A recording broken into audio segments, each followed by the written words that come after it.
या नूरल ऐनी मरहबा मरहबा। एक शख्स एक जालिम हुक्मरान जे जुल्म खां तंग थी करे शहर भरी वियो ऐं उते पुछंदे एक जंगल में सुनसान जंगल होयो उते वयो। उते 1000 दफ़ो दरूद पाक पढ़े। घणा दफ़ा? 1000 दफ़ो उन दरूद पाक पढ़ियो।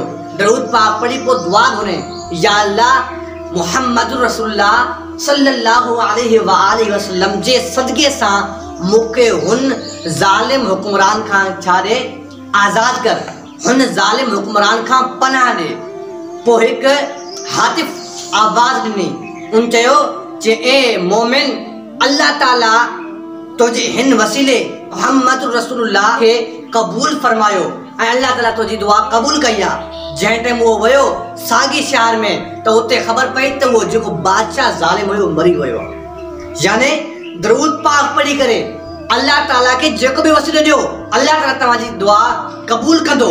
लेकिन अॼु असल असां चवंदा आहियूं या अल्लाह बस तू दे न, ईअं न। अल्लाह ताला के मुहम्मद रसूलुल्लाह जो वसीलो दियो, अल्लाह ताला तव्हांजी दुआ कबूल कंदो। बाज़ अहिड़ा माण्हू पैदा थिया नी मुनाफ़िक़ जेके चवंदा नी वसीलो ॾियणु जाइज़ न आहे। उन्हनि किताबूं न आहिनि पढ़ियूं। जंहिं टाइम उहे किताब पढ़ंदा त उन्हनि खे ख़बर पइजी वेंदी त वसीलो ॾियणु जाइज़ आहे या न आहे जाइज़। वसीलो सभ खां पहिरियों आदम अलैहिस्सलाम ॾिनो। सभ खां पहिरियों वसीलो आदम अलैहिस्सलाम ॾिनो, जेको पहिरियों नबी आहे, पहिरियों इंसान आहे। उन वसीलो ॾिनो, या अल्लाह उन मुहम्मद रसूलुल्लाह जे वसीले सां मुंहिंजी तौबा कबूल कर। अल्लाह ताला उनजी तौबा कबूल कई।